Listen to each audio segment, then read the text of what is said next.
दुनिया के सबसे बड़े लोकतंत्र के महापर्व चुनाव में हिस्सा लेने वाली देश की जनता को सर झुका के नमन करना चाहता हूं, उनको बधाई देना चाहता हूं कि आपने दुनिया के सबसे बड़े लोकतंत्र के महापर्व में हिस्सा लिया।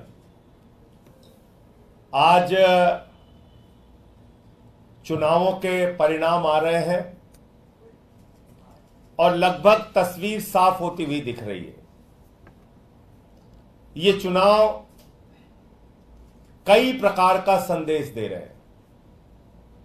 एक सबसे बड़ा संदेश इस चुनाव में दिया जा रहा है जनता के द्वारा कि 10 साल के भारतीय जनता पार्टी के शासन से लोग दुखी हैं, परेशान हैं और वो इस सरकार को हटाना चाहते हैं। महंगाई से दुखी हैं, बेरोजगारी से दुखी हैं, तानाशाही से दुखी हैं। जिस तरह से इस चुनाव में धन बल का इस्तेमाल किया गया, जिस तरह से इस चुनाव में ईडी तंत्र का इस्तेमाल किया गया, सीबीआई के तंत्र का इस्तेमाल किया गया, इनकम टैक्स के तंत्र का इस्तेमाल किया गया, पुलिस के तंत्र का इस्तेमाल किया गया, सारे विपक्ष को पकड़ पकड़ के जेल में डाला गया। हमारी पार्टी के मुखिया अरविंद केजरीवाल सहित हमारे शिक्षा मंत्री, हमारे स्वास्थ्य मंत्री मनीष सिसोदिया और सत्येंद्र जैन को जेल में डाला गया।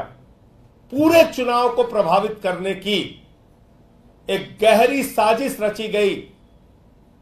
उसके बावजूद भारत के लोकतंत्र की यह खूबसूरती है कि देश की महान जनता ने कहा बीजेपी वापस जाओ।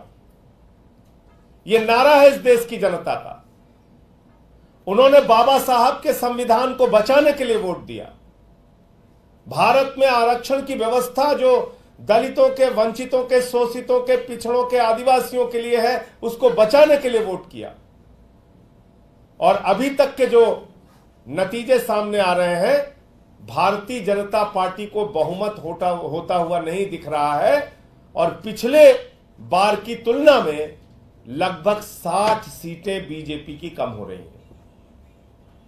अब जरा सी भी नैतिकता है भारत के प्रधानमंत्री में, जरा सी भी नैतिकता अगर देश के प्रधानमंत्री नरेंद्र मोदी जी में है तो उनको इस्तीफा दे देना चाहिए, क्योंकि उन्होंने तो 400 पार का नारा दिया था। 400 पार। लेकिन देश की जनता समझ गई कि ये 400 पार चाहिए संविधान को बदलने के लिए, ये 400 पार चाहिए आरक्षण को खत्म करने के लिए, ये 400 पार चाहिए अपने पूंजीपति मित्रों को फायदा पहुंचाने के लिए। और इसलिए देश की जनता ने यह परिणाम दिया है। भारतीय जनता पार्टी के लिए यह बहुत बड़ा सबक है, लेकिन शायद वो सबक नहीं लेंगे, क्योंकि उन्हें तो झगड़ा करना है। यह चुनाव का परिणाम भारत के अंदर नफरत की राजनीति के भी खिलाफ है, तानाशाही की राजनीति के भी खिलाफ है। यह चुनाव का परिणाम इस बात का भी संकेत है कि नफरत की बुनियाद पे हिंदुस्तान नहीं बनेगा, मोहब्बत की बुनियाद पे हिंदुस्तान बनेगा। तो इसलिए मैं इस देश की महान जनता को बधाई देना चाहता हूं कि लोकतंत्र के इस महापर्व में आपने हिस्सा लिया और एग्जिट पोल के परिणाम को पूरी तरीके से आपने ध्वस्त किया और यह बताया कि हम लोकतंत्र के अंदर अपने मुद्दों के आधार पर वोट देंगे, पार्टियों का चयन करेंगे। किसी को भी इस अहंकार में नहीं रहना चाहिए कि वो बिल्कुल हमेशा के लिए इस देश पे तानाशाही की अपनी हुकूमत चलाएंगे।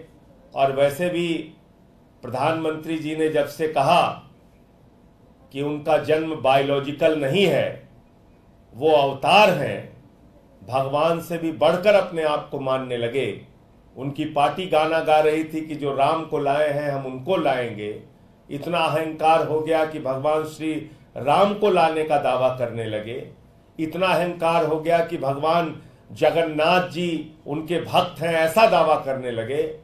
तो आज बजरंगबली का दिन है, मंगलवार का दिन है और उनको एक संदेश, एक संकेत भगवान ने, प्रभु श्री राम ने, बजरंगबली जी ने, इस देश की जनता ने दिया है। उससे कितना सबक लेते हैं नहीं मालूम, लेकिन वास्तव में ये भारत के लोकतंत्र की महान जनता है जो ये बताने के लिए मैदान में आई कि आप इस देश में तानाशाही की हुकूमत नहीं चला सकते।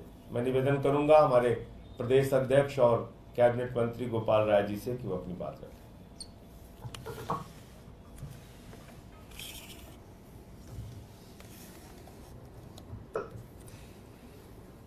जिस समय चुनाव का 7वां चरण समाप्त हुआ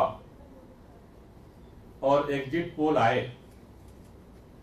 7 चरणों के चुनाव में देश की जनता लगातार ये संदेश दे रही थी कि वो भारतीय जनता पार्टी की तानाशाही को खत्म करने के लिए, महंगाई और बेरोजगारी को खत्म करने के लिए अपना जनादेश दे रही है। लेकिन जिस तरह से जनता के संदेश को जानते समझते हुए आखिरी समय में भी भारतीय जनता पार्टी ने, देश की केंद्र की सरकार ने, प्रधानमंत्री जी ने, पूरे मीडिया चैनल्स को जिस तरह से मैनेज किया गया और फर्जी एग्जिट पोल घोषित करके लोगों के साइकोलॉजिकल माइंड पर जिस तरह से दबाव बनाने की कोशिश की गई, मुझे लगता है कि यह जनादेश उसके भी खिलाफ है। आम आदमी पार्टी ने शायद इस देश के अंदर जितनी पार्टियां हैं, सबसे विपरीत परिस्थिति में हमने ये चुनाव लड़ा और हमें इस बात का भरोसा है, जिस तरह से दिख रहा है कि पंजाब के अंदर से हमारे सांसदों की संख्या बढ़ने जा रही है सदन के अंदर। दिल्ली के अंदर भी जिस तरह से भारतीय जनता पार्टी ने सोचा था कि अरविंद केजरीवाल को, मनीष सिसोदिया को, सत्येंद्र जैन को गिरफ्तार करने के बाद पार्टी खत्म हो जाएगी। सभी लोग पूछते थे चुनाव कैसे लड़ोगे, प्रचार कौन करेगा। लेकिन उन विपरीत परिस्थितियों में भी आम आदमी पार्टी के सभी कार्यकर्ताओं को मैं बधाई देना चाहता हूं। उन्होंने अपनी चट्टानी एकता के साथ मिलकर के दिल्ली में कड़ी टक्कर दी भारतीय जनता पार्टी को। और हमें जिस तरह का अभी दिख रहा है कि दिल्ली के अंदर जो मार्जिन था भारतीय जनता पार्टी का, काफी बड़े पैमाने पर कम होने जा रहा है। मैं देश के लोगों से एक ही बात कहना चाहता हूं, आपने भाजपा को हराया है, लेकिन भाजपा का अभी तानाशाही प्रवृत्ति, मनोवृत्ति अभी खत्म नहीं हुई है।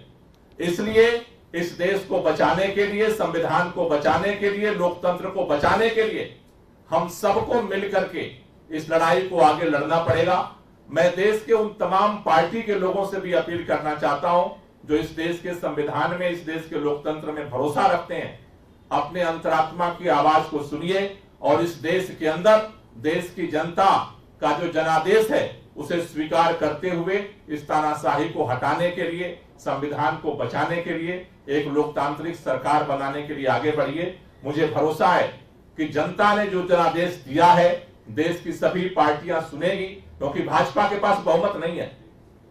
भाजपा के पास बहुमत नहीं है। भाजपा के इतर जितनी पार्टियां हैं उन सबके पास बहुमत है।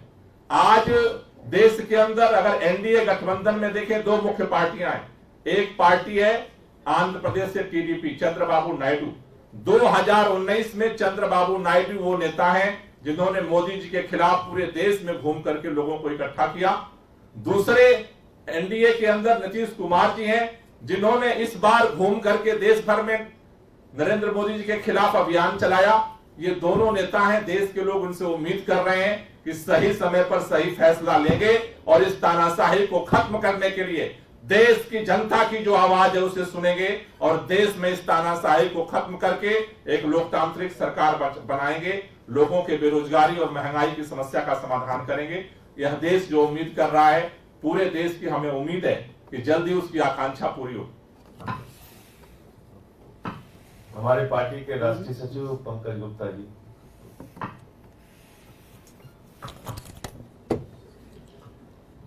मैं समझता हूं आज पूरे देश की जनता, इस देश की जनता ने जो इस चुनाव में नतीजे दिए हैं वो इस देश पर ही नहीं पूरे विश्व पर एक बहुत बड़ा असर करेगी। पूरा विश्व देख रहा था कि हिंदुस्तान में किस तरह से जनता संविधान को बदलने की जो कोशिश हो रही थी उसका किस तरह से जवाब देता है। और मेरा विश्वास है कि लोकतंत्र में आस्था, भारत के लोकतंत्र में आस्था इन चुनावों के बाद बहुत बढ़ेगी। और जैसा अभी मैं सिर्फ इतना कहना चाहता हूं कि जैसा भी गोपाल जी ने कहा कि देश की जनता अब सभी पार्टियों से, भाजपा के अलावा जितनी भी पार्टियां हैं, उन सब से ये उम्मीद करती है कि वो देश के हित में, देश के लोकतंत्र के हित में, देश के उन गरीबों के हित में जो सरकार की तरफ इस आशा से देखते हैं कि उन्हें रोजगार मिलेगा, उन्हें जीने का सहारा मिलेगा, उन सब के हित में वो ऐसा निर्णय लेंगे जो दूर तक देश को आगे लेकर चलेगा। बहुत बहुत धन्यवाद। संजय जी, आप लोगों के पास भी बहुमत इंडिया ब्लॉक के पास भी आपने जो गोपाल जी ने अपील की, आपको लगता है कि सामने से खुल के उन लोगों से अपील की जानी चाहिए, मतलब क्योंकि इंडिया के पास अभी तक बहुमत। देखिए, संभवतः इंडिया गठबंधन की बैठक जल्दी होगी और उसमें आगे की रणनीति तय करेंगे। गोपाल जी ने दो महत्वपूर्ण बात की। एक नेता उसमें है चंद्रबाबू नायडू जी, जिन्होंने 19 के पहले भारतीय जनता पार्टी और मोदी सरकार के खिलाफ अलग अलग दलों को लामबंद करने में भूमिका निभाई थी। दूसरे नेता हैं उसमें नीतीश कुमार जी, जिन्होंने इंडिया गठबंधन को लामबंद करने में अपनी भूमिका निभाई थी एनडीए में जाने से पहले। तो बाकी प्रतीक्षा करते हैं। दिल्ली पंजाब से जो बोल चुके हैं।